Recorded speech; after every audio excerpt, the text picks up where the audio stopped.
guys, for today's video, i-share ko naman sa inyo ang mga dapat ninyong malaman sa Permanent Partial Disability Benefits ni SSS. So, meron tayong dalawang klaseng disability benefits. So, ang Permanent Partial Disability at saka yung Permanent Total Disability. Pero sa video na ito, ang pag-usapan lang natin is yung partial, hindi yung total.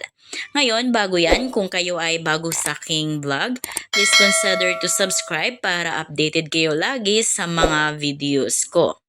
So, dito sa Permanent Partial Disability, andito yung mga listahan ng mga sakit para sa partial disability benefits.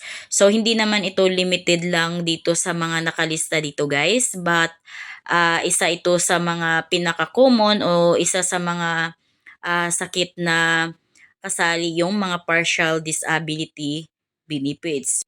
Pero halimbawa guys, wala dito sa listahan ng permanent partial disability ang inyong sakit. So, baka nasa permanent total disability. So, panoorin nyo lang din yung video ko about sa total disability benefits ni SSS. So, i-search nyo lang sa YouTube. Total Disability Benefits SSS, Jubes Vlog. Lalabas na dyan yung vlog ko. So, isa-isahin na ni SSS sa inyo ang mga listahan ng mga sakit for the permanent partial disability. This is not limited to this list, ano? May mga iba pa rin po tayong mga condition na hindi nakalagay dito.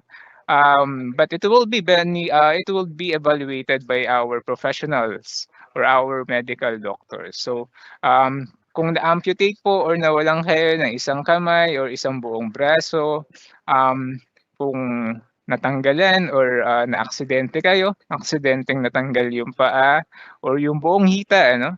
Or kahit yung ano lang po, yung mga finger or yung mga toe sa paa, ano?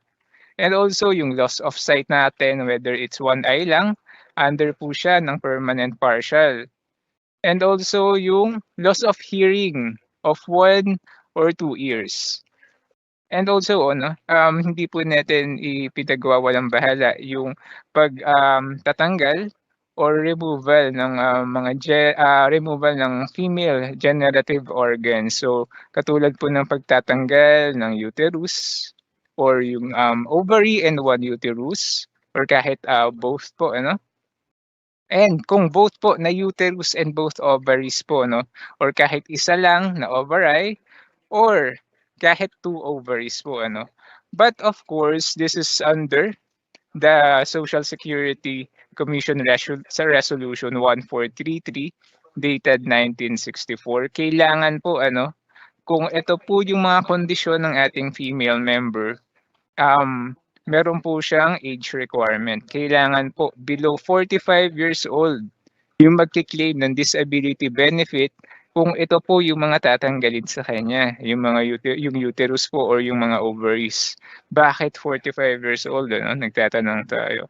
Kasi dito po mawawalan if ever po, no, na matanggalan yung ating babaeng miyembro ng mga ganito is ang mawawala sa kanila is yung kakayahan nilang magbuntis or mag-bear ng child.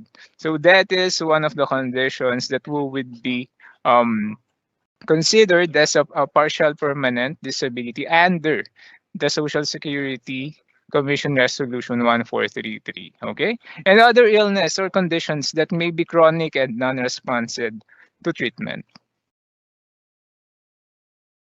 Meron din po tayo ditong scheduled permanent partial disabilities under the Section 13A of the SSS law.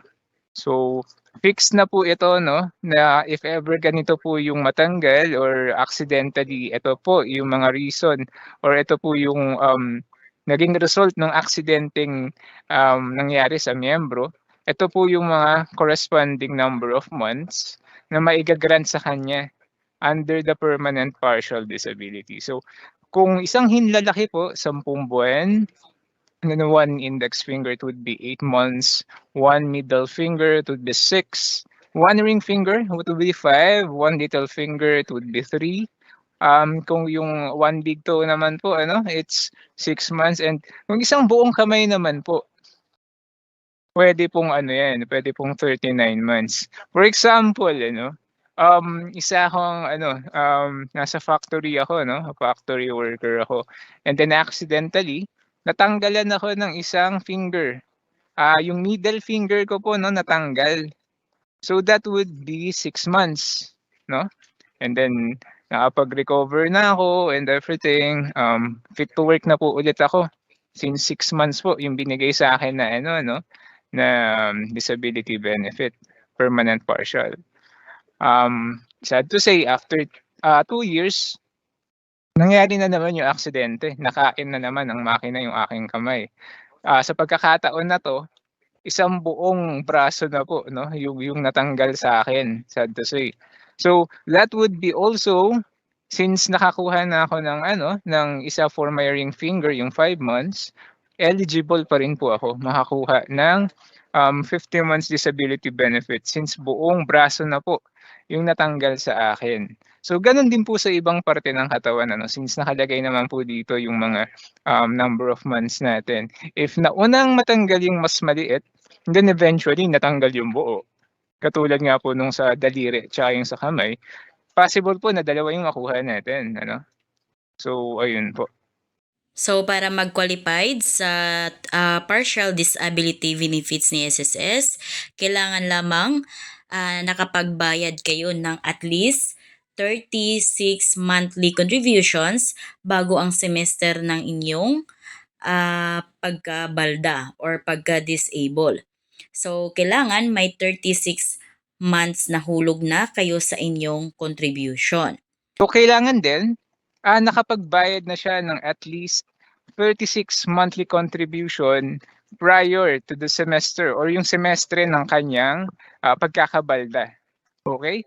Kailangan meron na siya nun. If not naman, kung kulang yung 36 monthly contributions na yun, makakatanggap lang siya ng lump sum ano. And the pension benefit shall be given in lump sum if it's payable for less than 12 months. Okay? Partial disability. It is the complete and permanent loss or use of any body parts and does not totally prevent a member from engaging in a gainful occupation, even if its condition is in incurable state ano. So kumbaga ano, partially nawalan siya ng kakayahan na magamit yung parte ng katawan na ito upang makapagtrabaho siya on his own. So